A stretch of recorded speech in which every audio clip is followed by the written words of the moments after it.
So it's actually been a pretty long time since I made a video that was not really a review, but I really thought now would be a great time to do it because Stranger Things Season 5 Part 1 is out, and I watched that shit as fast as I could, and now I want to talk about it.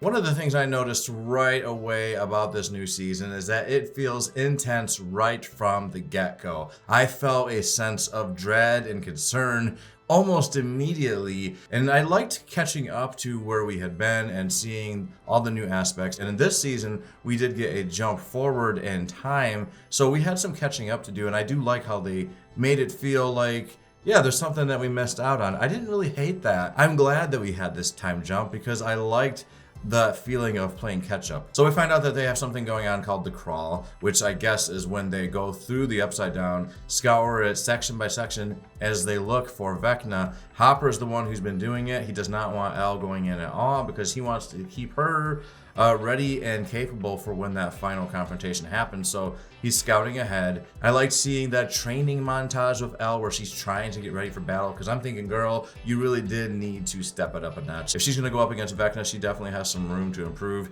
She did get her butt handed to her a bit in that previous season, but I am excited by stuff like that. Seeing that Elle is ready, seeing this group effort that everybody is involved in now. Everybody is trying to find Vecna.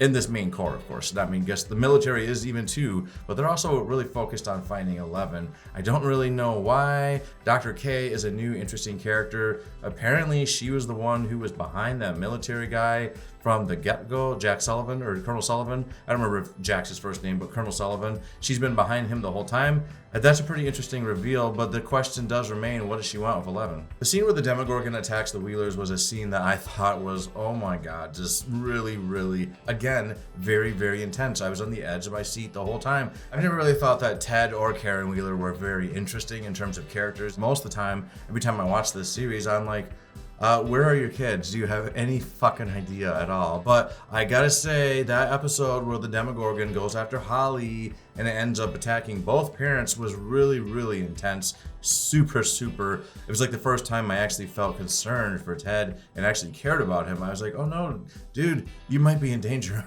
Maybe don't go into that house. But yes, he didn't need to. He had to because Karen was in danger. We got a great moment from Karen as she's trying to protect Holly, and just seeing that reaction. This is Karen's first time seeing a Demogorgon, seeing anything from the upside down. As a matter of fact, I don't think she's even heard of the thing.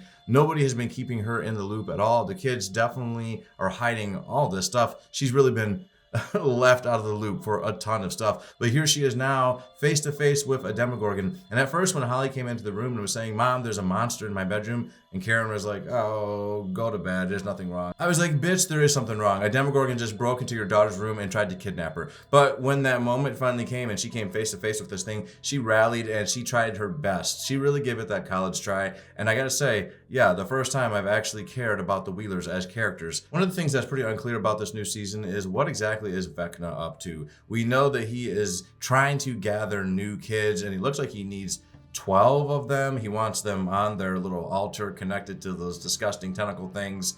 And he's putting them in that trance-like world, the same place that Holly went, the same place that we find out that Max is. That was really awesome, that reveal. I just knew, I had a super strong hunch that Max was trapped in some kind of mind realm because of Vecna. That's what I thought. So when she revealed herself as being in that world that Henry brought Holly to, I was like, yes, okay, finally some confirmation. I finally predicted something correctly. But yeah, what exactly is his plan? It's not extremely clear. All we know is that he is going around pretending to be Mr. What's-It.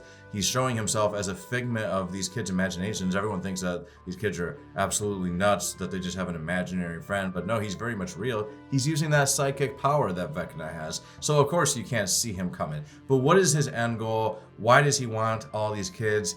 And what is up with that giant, disgusting meat wall in the upside down? My theory possibly is that, well, that's probably where Vecna is hiding, right? He's clearly on the other side of that wall. I initially thought that the other side of that wall was going to be where Holly is, but after they showed Holly connected to the vines and hooked up to whatever the bullshit is going on. It's clear that she is actually just in a trance, so that world she's seeing is just in her head. So what is on the other side of that meat wall? I know that's where Vecna is hiding, but what else? I'm not sure. But what I am sure of is that it's really, really disgusting. Stranger Things has always been really good about bringing us new characters that make us feel intrigued. We had Robin, we had Erica, we had Eddie, we had Max, and this season we have Holly in an increased role. You could say that it's almost like the introduction of a new character, even though she's been there the entire time. I don't really, but definitely Derek, delightful Derek, this little attitude shithead kid. He has that feeling of being plucked right out of an 80s movie. The whole scene where they're trying to rescue Derek from this Demogorgon attack that they know is coming was so awesome. It was just something else seeing Mike, Steve, Dustin, all of them coming together for some kind of a plan. Seeing Lucas go in first with those water balloons that were filled with, I think, some kind of an igniter. I think it was the stuff that goes in a Zippo maybe, or no, it was the stuff for lighting grills, right? That was like lighter fluid kind of stuff. And then Mike comes in with that bat. Yeah, it was a really intense scene. They really did a great Home Alone style setup to that house. But that whole scene was, again, another edge of my seat kind of moment. I was not sure if this is going to go well. Yes, these kids have definitely encountered Demogorgons, but those Demogorgons are not easy to kill. So just because they had a great plan didn't mean it was going to work, but it did. It did really work. And I thought that whole scene was just so spot on. And then when they end up tagging that Demogorgon and the Demogorgon starts heading out and then changes course all of a sudden when it realizes where this family, where Derek is hiding, seeing Joyce step up to bat, I was pretty damn nervous. I gotta be honest. I was like, this woman is not capable of handling a Demogorgon. How is this gonna work out? I had a feeling somebody was gonna come to save the day. I was not sure if it was gonna be Eleven somehow, but it turned out to be Steve and them with that car. They hit that Demogorgon. That was an awesome scene though. Seeing Joyce, that woman has been through so much shit. It's absolutely unbelievable. She is definitely a hard, battle-hardened woman for sure. And she was not scared at all to step up and do what needed to be done. And I liked that plan too. Their whole plan was, yeah, technically kidnapping, but it was kidnapping with a cause. And that seems really fucking cool. One thing I was not prepared for this season was seeing Dustin with a new bad attitude. He has always been the happy-go-lucky character, but you know what? It does make a lot of sense what he went through in season 4, watching Eddie die right in his arms. That guy meant a hell of a lot to him. He really was kind of like an older brother figure to both him and Mike, and especially apparently to Dustin. And then not only did this poor guy die right in front of Dustin, but now Dustin has to continue listening to the bullshit lies that people have been spreading about Hellfire Club being some kind of a cult association. He is just fed up with it. He has reached his breaking point. So we're seeing a much less happier Dustin. I am hoping that he turns it around, but I'm not going to blame him. He did go through a lot, and progressively it does make sense for his character to take a darker tone. I do want to see him and Steve start working back together again and not having such... They always butted heads, right? That was kind of part of their comedy. But now it doesn't seem as playful. It seems more like there's just like, hey, we might stop being friends if shit doesn't resolve itself. And I'm hoping that we get past that point. And I think that we will. We get to see Robin and Will bonding in this season. It makes a lot of sense putting them together. And what's cool is that here's Robin as someone who is farther along in her journey of coming out. Back then, of course, you really could not. Even now, some kids are still scared to come out, but back then, for sure, you had to be very discreet about it. But here she is, further along in that journey of self-acceptance, and there's Will, who is very much still in denial. He clearly, well, maybe he's not in denial, but he clearly has a lot on his shoulders. He is very unsure how to handle this part of himself. His feelings for Mike, I think we've pretty much all determined that, but I liked seeing these two paired together, helping Will come through that moment that is so hard for any kid that is feeling the way he's feeling. That's why I've always tried to be very open in my adult life. I definitely want people to feel confident, to not feel like they have to hide who they are. And so seeing a character like Robin helping Will, I think is really inspirational, and yeah, it's just awesome. It's really cool. Not to mention this whole arc, this storyline between Robin and Will, it does seem to be like it was the spark that Will needed to unlock all of his potential. And I'm talking about that power that he has. He's always had a weird connection to the Upside Down ever since that first season, and now in this season we kind of know why. He's got that hive mind. He still has that going on from season 2, and so every time he was grabbing his neck and feeling those little goosebumps, it's because he was getting close to somebody or something that's in that hive. His moment in the end of season 4 where he uses that hive mind connection and kills those demogorgons, my God, I was jaw dropping. I was not sure what was going to happen with Will. I kept feeling like this man has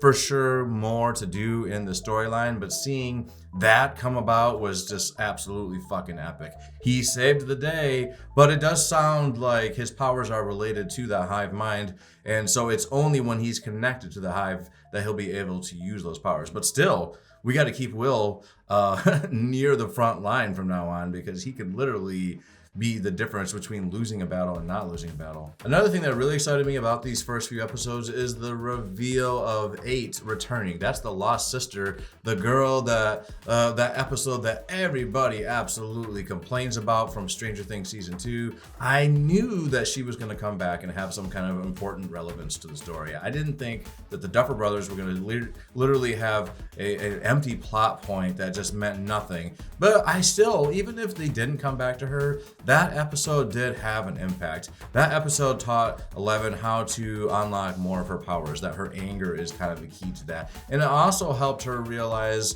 that it's not always okay to kill. And it gave her that distinction of what can happen when trauma takes too much a hold of somebody, because clearly 8 is super under the effect of her trauma. And it was a moment where 11 decided, I'm not gonna be like this, I wanna be like this. And so it did have an important impact. But now that they brought her back, which I kind of was hoping they would, now I think that episode has even more impact. As soon as 11 was saying that they have Vecna behind that room, I'm like, no, that's not Vecna. I'm pretty sure it's 8. Now, why they want 8? 8's powers, last I checked, were limited to just projecting into someone's mind, but maybe her powers have evolved, or maybe there's a greater reason that power can be used for that we haven't really thought of yet. Either way, it's really cool and exciting to be able to tell the naysayers that completely bitch about that episode left and right, shut the fuck up. Now that character is coming back, and you're going to see that she was actually really important. I will say that episode did have a slight campiness to it. The way those characters acted was a bit comical and cliche, but it was still a great episode. And in fact, season 2 is a fantastic season. And I think it gets a lot of bad rep because of that episode, when it really shouldn't. But yeah, number 8 is back, and she's going to be teaming up with 11, most likely. They've rescued her now. What's going on with her? What's been happening to her since we saw her in season 2? What's been going on? And how is she going to tie in with 11 and Will, who is now basically, we have a great trio of powerful characters here. It's kind of interesting that Mike was telling Will that he is the wizard. It's always been kind of implied that he's the magical one in the group, and now he actually literally is. That moment, I swear, I can't wait to watch it again. As a matter of fact, it's 100% confirmed that I'm going to be watching those first 4 episodes before the next batch of episodes drop, because it was just so awesome. I've watched all the seasons multiple times. This season, I'm going to do the exact same. I cannot wait for Christmas Day. Now, those are going to be longer episodes, which I'm not complaining about. I am super excited. One thing I really enjoyed about season 4 was the epic cinematic length to those episodes. It felt like you were watching movies, and I love these characters so much. I could spend so much time in this world and not get bored. They could have given me 3-hour-long episodes, and I would have been totally on board. But man, the Duffer Brothers would have been in for a crazy chore. When I think back to how hard they had to have worked for season 4, I can see, because the guy said one of the brothers said if he made every episode this new season a full-length movie, he'd probably be dead, because it would have been extremely stressful. He did it with season 4 basically, and I'm sure it took a lot out of them, and they did go big on the episodes that we do have, even in terms of scale, not necessarily in terms of length, but in scale. I'm hopeful that we're finally going to get a series that ends in such a way that it doesn't completely piss off half of the internet, or more than half of the internet. Game of Thrones, I'm looking at you personally. I didn't hate season 8 as much as some people did. I think it had definite room for improvements. The directors should have drawn that out It could have been better, but I don't think it was as bad. But I am hoping that people feel more like they did about this series like they did with that series Breaking Bad. When Breaking Bad ended, most people really were not complaining about that finale. It felt pretty satisfying, and I'm hoping that that's what we're gonna get here. So yeah, overall, I'm really excited by everything that I've seen so far from Stranger Things Season 5. It's living exactly up to what I wanted it to be. It feels weighty. You could just tell that, oh my God, shit is gonna go down. And just the fact that we only have, 4 more episodes left, it makes me nervous. It does make me nervous. I really hope that this story feels completely fleshed out, because this is gonna be it, guys. This is the last season. If you're a fan of the series like I am, go ahead and put your thoughts on everything you've seen in the comments and let me know, guys. It's gonna be awesome. Christmas Day, not only am I going to be opening presents and eating and drinking eggnog and eating cookies and having a great time, but I'm going to be binging Stranger Things. I'm going to be going to town. I have to watch these episodes as fast as possible, because if I don't, there is 100% certainty that if I go onto Facebook, literally the next day, probably on December 26th, I'm going to have spoilers left and right. The internet is very rude when it comes to spoilers, so the best way to avoid that problem with that toxic crowd out there is to watch those episodes as fast as you can. Unfortunately, we're required to binge if we don't want to get spoiled. What do you guys think? Let me know. Did you like this video? Go ahead and put your thoughts on everything we talked about in the comments, that I talked about in the comments. If you like this video, hit that like button. And if you want to hear more things from me, movie reviews, maybe some other conversational reviews, then subscribe to this channel. Later.